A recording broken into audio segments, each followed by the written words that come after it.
മക്കളെ, നമ്മൾ ഇന്ന് 9ാം ക്ലാസ്സിലെ ആദ്യത്തെ ചാപ്റ്ററായ ജീവൽ പ്രക്രിയകളിലേക്ക് അതാണ് ഇന്ന് പഠിക്കുന്നത്. ഓക്കെ അല്ലേ? നമ്മുടെ ശരീരം എങ്ങനെയാണ് പ്രവർത്തിക്കുന്നത്, നമുക്ക് ചുറ്റുമുള്ള സസ്യങ്ങൾ എങ്ങനെയാണ് ഭക്ഷണം നിർമ്മിക്കുന്നത്, ഇങ്ങനെയുള്ള കൗതുകകരമായ കാര്യങ്ങളാണ് ഈ പാഠത്തിൽ നമ്മൾ പഠിക്കാൻ പോകുന്നത്. ഈ അധ്യായത്തിൽ പ്രധാനമായും നമ്മൾ ചർച്ച ചെയ്യുന്ന കാര്യങ്ങൾ ഇവയൊക്കെയാണ്. നമുക്ക് നോക്കാം ഏതൊക്കെയാണ്. ഒന്നാമത്തേതാണ് മെറ്റാബോളിസം. ജീവൻ നിലനിർത്താൻ നമ്മുടെ ശരീരത്തിനുള്ളിൽ നടക്കുന്ന രാസപ്രവർത്തനങ്ങളെക്കുറിച്ച് ഇതിൽ നമ്മൾ പഠിക്കും. രണ്ടാമത്തതാണ് ആന്തര പരിസ്ഥിതിയും സമസ്ഥിതിയും.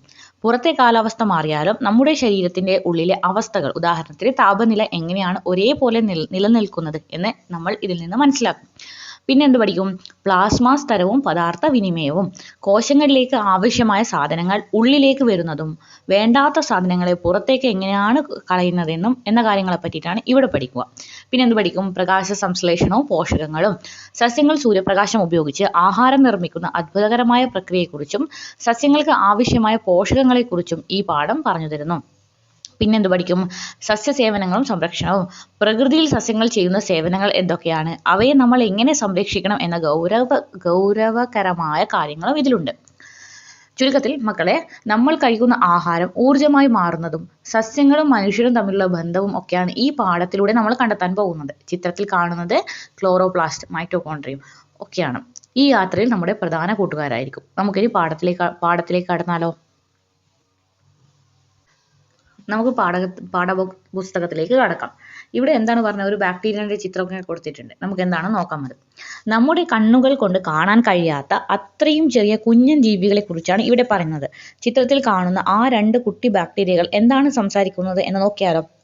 ചിത്രത്തിലെ 2 നീല നിറത്തിലുള്ള കുട്ടി ബാക്ടീരിയകൾ തമ്മിൽ ഒരു തർക്കത്തിലാണ്. ഒന്നാമൻ പറയുന്നു, നീ വെറും മണ്ണും വെള്ളവും വായും ചേർന്ന വെറും ഒരു വസ്തുവാണ്. രണ്ടാമൻ ചിരിച്ചുകൊണ്ട് മറുപടി നൽകുന്നു, അതെയോ? എന്നാൽ നീയും ഈ മണ്ണിലും വെള്ളത്തിലും വായുവിലുമുള്ള സാധനങ്ങൾ കൊണ്ട് തന്നെയാണല്ലോ ഉണ്ടായത്. ഇവർ 2 പേരും ശരിയാണ്. മണ്ണിലും വെള്ളത്തിലും വായുവിലുമുള്ള പലതരം മൂലകങ്ങൾ, എലമെന്റ്സ് ചേർന്നാണ് നമ്മുടെ ശരീരവും ഈ ബാക്ടീരിയകളുടെ ശരീരവും ഒക്കെ നിർമ്മിക്കപ്പെടുന്നത്. എന്താണ് പറയുന്നത്? ശരീരം നിർമ്മിച്ചിരിക്കുന്നത് നമ്മൾ കാണുന്ന കല്ലും മണ്ണും ഒക്കെ നിർമ്മിച്ചിരിക്കുന്ന അതേ സാധനങ്ങൾ, കാർബൺ, ഹൈഡ്രജൻ, ഓക്സിജൻ തുടങ്ങിയവ തന്നെയാണ് ജീവനുള്ള വസ്തുക്കളിലും ഉള്ളത്. സെൽസ് ഉണ്ട്, കോശങ്ങളുണ്ട്. ജീവന്റെ ഏറ്റവും ചെറിയ അടിത്തറയാണ് എന്ത്? കോശങ്ങൾ. നമ്മുടെ വീട് ഇഷ്ടിക കൊണ്ട് പണിയുന്നത് പോലെ ജീവികളുടെ ശരീരം ഈ കുഞ്ഞൻ കോശങ്ങൾ കൊണ്ടാണ് നിർമ്മിച്ചിരിക്കുന്നത്. രാസപ്രവർത്തനങ്ങൾ. നമുക്ക് വിശക്കുമ്പോൾ ആഹാരം കഴിക്കുന്നതും ഓടുമ്പോൾ ശ്വാസം എടുക്കുന്നതുമെല്ലാം നമ്മുടെ ശരീരത്തിനുള്ളിൽ നടക്കുന്ന പലതരം രാസപ്രവർത്തനങ്ങൾ കാരണമാണ്. ഇതിനെക്കുറിച്ചാണ് ജീവന്റെ രസതന്ത്രം പറയുന്നത്. നമ്മുടെ ചുറ്റുമുള്ള കാറ്റും വെള്ളവും മണ്ണും എങ്ങനെയാണ് നമ്മുടെ ശരീരത്തിന്റെ ഭാഗമാകുന്നതെന്ന് ആലോചിച്ചു നോക്കിയിട്ടുണ്ടോ? എന്താണ് ബയോമോളിക്യൂൾസ്? നമ്മുടെ ശരീരം കോടിക്കണക്കിന് കോശങ്ങൾ കൊണ്ട് ഉണ്ടായതാണെന്ന് അറിയാലോ. ഈ കോശങ്ങളെയും ശരീരത്തെയും നിർമ്മിച്ചിരിക്കുന്ന അടിസ്ഥാന ഘടകങ്ങളെയാണ് നമ്മൾ എന്ത് പറയുന്നത്? ബയോമോളിക്യൂൾസ് എന്ന് പറയുന്നത്. പ്രധാനമായി 4 തരം ബയോമോളിക്യൂൾസ് ഉണ്ട്. ഏതൊക്കെയാണെന്ന് നോക്കാം. ഒന്നാമത്തെ കാർബോഹൈഡ്രേറ്റ്, രണ്ടാമത്തെ ലിപ്പിഡ്സ്, മൂന്നാമത്തെ പ്രോട്ടീൻസ്, നാലാമത്തെ ന്യൂക്ലിക് ആസിഡ്സ്. നമുക്ക് നോക്കാം. കാർബോഹൈഡ്രേറ്റ്സ്. നമുക്ക് ജോലി ചെയ്യാനുള്ള ഊർജ്ജം നൽകുന്നത് കാർബോഹൈഡ്രേറ്റ്സ് ആണ്. ഉദാഹരണത്തിന് ഗ്ലൂക്കോസ്, ഫ്രക്ടോസ്, സൂക്രോസ്, അന്നജം, സെലുലോസ് ഒക്കെ അല്ലേ. ഇനി ലിപ്പിഡ്സ്, കൊഴുപ്പും എണ്ണയും ഒക്കെ ഈ വിഭാഗത്തിലാണ് പെടുന്നത്. കൊഴുപ്പുകൾ, മെഴുക്, വിറ്റാമിനുകൾ എന്നിവ ഇതിന് ഉദാഹരണങ്ങൾ. ലിപ്പിഡ്സ്, വിറ്റാമിൻ ഇല്ല കേട്ടോ, ലിപ്പിഡ്സ്. ഇനി പ്രോട്ടീനുകൾ. നമ്മുടെ ശരീരത്തിന്റെ വളർച്ചയ്ക്കും പേശികളുടെ നിർമ്മാണത്തിനും അത്യാവശ്യമായ ഘടകമാണ് ആര്? പ്രോട്ടീൻസ്. ഹോർമോണുകളും എൻസൈമുകളും പ്രോട്ടീനുകൾക്ക് ഉദാഹരണമാണ്. പിന്നെ എന്താണ്? Nucleic acid. നമ്മുടെ പാരമ്പര്യ ഗുണങ്ങളെ കൈമാറുന്നത് ഇവരാണ്. നമ്മൾ കേട്ടിട്ടുണ്ടല്ലോ, DNA, RNA എന്നിവ ന്യൂക്ലിക് ആസിഡുകളാണ്. ഓക്കെ. എന്തിനാണ് നമ്മൾ മെറ്റാബോളിസം എന്ന് പറയുന്നത്?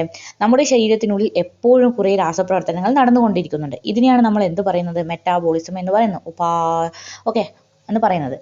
നമുക്ക് ആ മെറ്റാബോളിസം 2 തരത്തിലുണ്ട്. ഒന്നാണ് അനാബോളിസം, രണ്ടാമതാണ് കാറ്റബോളിസം. അപ്പോൾ അനാബോളിസം എന്താണ്? ലളിതമായ ഘടകങ്ങൾ ചേർന്ന് സങ്കീർണമായ തന്മാത്രകൾ ഉണ്ടാക്കുന്ന പ്രക്രിയയാണ് നമ്മൾ എന്താക്കുന്നത്? അനാബോളിസം. എന്തെങ്കിലും ഉണ്ടാക്കുന്ന പ്രക്രിയയാണ് നമ്മൾ അനാബോളിസം എന്നും, അത് എന്തെങ്കിലും സാധനത്തെ ബ്രേക്ക് ഡൗൺ ചെയ്യുന്ന പ്രോസസ്സിനെ, ചെറുതാക്കുന്ന പ്രോസസ്സിനെ നമ്മൾ എന്ത് പറയും? കാറ്റബോളിസം എന്ന് പറയും. അപ്പോൾ എന്താണ് അനാബോളിസം? ലളിതമായ ഘടകങ്ങൾ ചേർന്ന് സങ്കീർണമായ തന്മാത്രകൾ ഉണ്ടാക്കുന്ന പ്രക്രിയ. ഉദാഹരണത്തിന് നമ്മൾ കഴിക്കുന്ന ആഹാരത്തിൽ നിന്ന് ശരീരം പുതിയ കോശങ്ങൾ നിർമ്മിക്കുന്നത്. ഇനി എന്താണ് കാറ്റബോളിസം? സങ്കീർണമായ തന്മാത്രകൾ തകർത്ത് ലളിതമായവയായി മാറുന്ന പ്രക്രിയ. ഉദാഹരണത്തിന് ആഹാരം ദഹിച്ച് ഊർജ്ജമുണ്ടാകും. അതെന്തിന് എക്സാമ്പിളാണ്? കാറ്റബോളിസത്തിന് എക്സാമ്പിളാണ്. ചിത്രത്തിൽ ഒരു പിങ്ക് ബോക്സ് ശ്രദ്ധിച്ചോ? അതിൽ പറയുന്നുണ്ട്, ഒറ്റ മിനിറ്റ്,